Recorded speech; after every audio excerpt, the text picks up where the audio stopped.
Hey, thanks for tuning in. I'm Andrew Axum with Axum Outdoor Adventure, Axeman on the Slingshot forum, and today I'm going to be making some improvements to my Catchbox.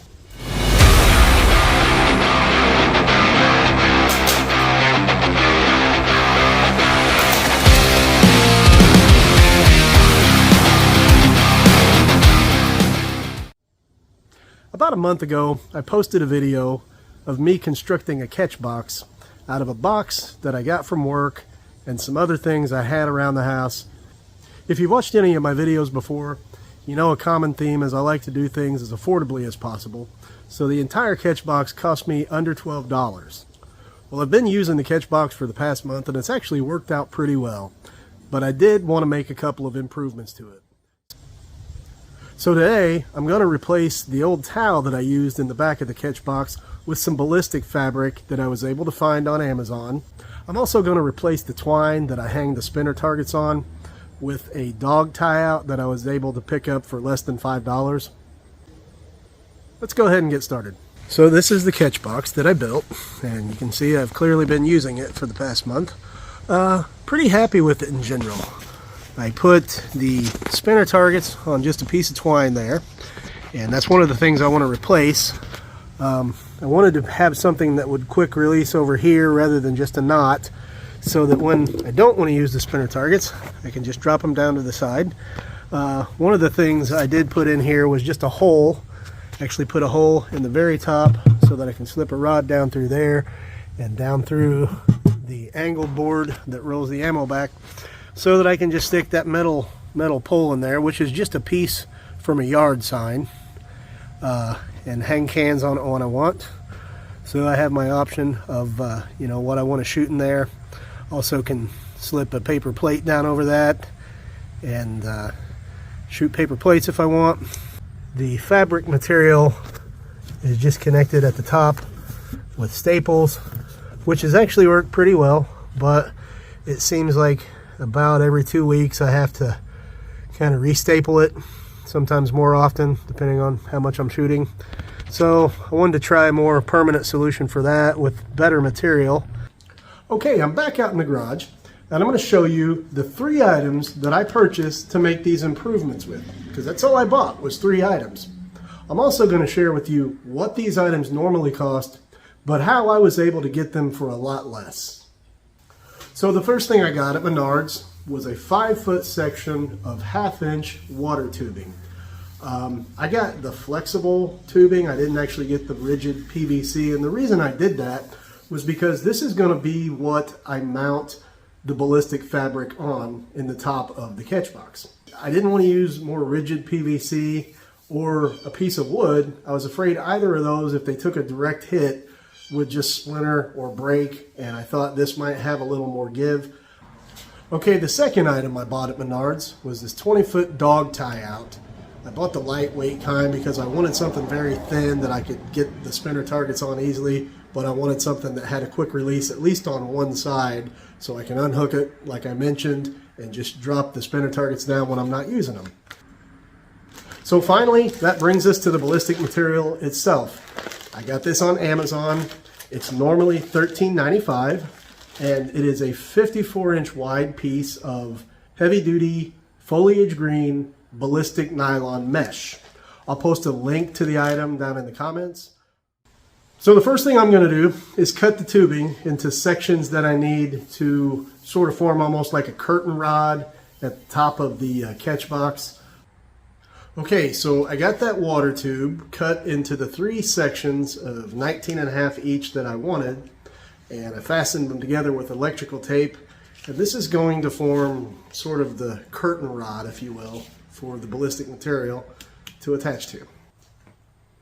Okay, so this is the ballistic material after it's been attached to my tubing that I'm using for the material support.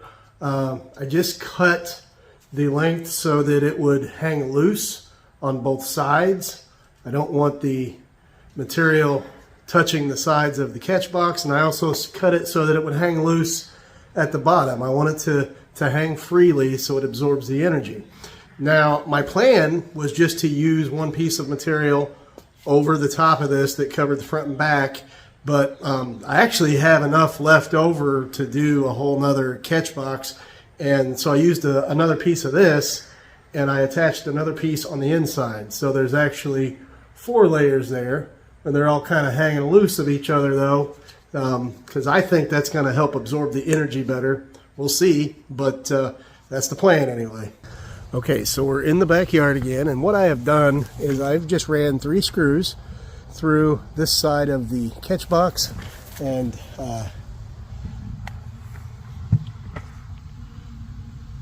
that's going to be where one side attaches. Those are just going to go into the sections of tubing there, and I'm going to do the same thing on the other side, but I'll need to get the tubing in place first.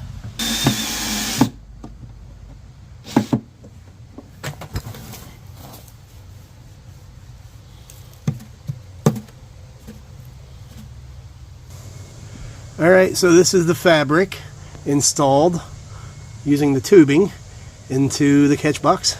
Now I'm going to go work on the quick release for the spinners.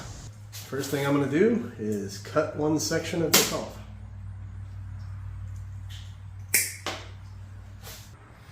Okay, so the spinner targets fit on there really well. I've got a 4 centimeter, a 5 centimeter, and a 3 centimeter, and I'm going to go back out to the catch box and figure out exactly how long I need to make this and exactly where I want the targets.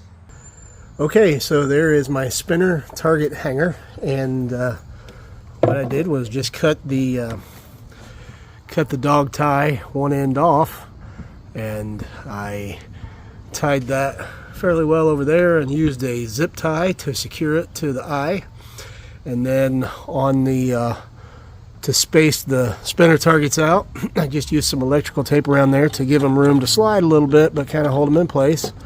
And also, I left a little slack in there because initially I had it tied like drum tight, and I realized you can't get that on and off of there very easily.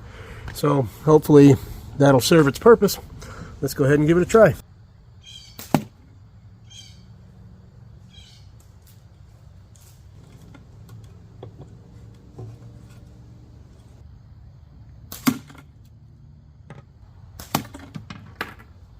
Let's see what the new setup will do with the can in here.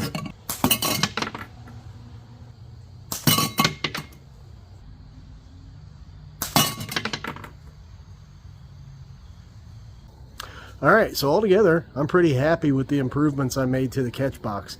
I took right about 100 shots, and right about 10 were bounce outs, but those 10 were all just right around within, a foot of the catch box. It was like that material, it slowed down even the bounce outs. So I'm pretty happy with that. So what did it cost me to make these improvements to my catch box? Well, the cost of the water tubing was $2.99 at Menards. The cost of the dog tie out was $4.31 at Menards, which is a total of $7.30.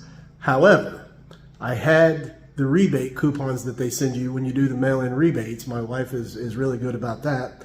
So we had a Menards rebate coupon for $5.75, which means that those items only cost me $1.55. Now, the ballistic material itself I found on Amazon, and I will post a link to that in the description. It is called the NYTBFGM 3mm heavy-duty foliage green ballistic nylon mesh. That was a 54-inch piece, which is $13.95 on Amazon. However, I had bonus points on my Amazon credit card, so that didn't cost me anything. So if you're playing along at home, the total cost of the improvements I made to my catch box today would have been $21.25.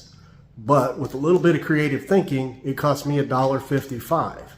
Now, if you saw the video where I made the catch box and you realize I got the catch box from a dock that I work on and I used things I already had, the total cost of the catch box initially was $11.47. Add the $1.55 that I spent today, and the catch box that I'm using altogether so far has cost me $13.02. Not too bad. So that's going to do it for this time. But if you enjoy these videos, don't forget to go to the Axum Outdoor Adventure YouTube channel, like these videos, and subscribe. Also, don't forget to hit the bell icon so you can get alerts anytime we come out with new content. Thanks for tuning in.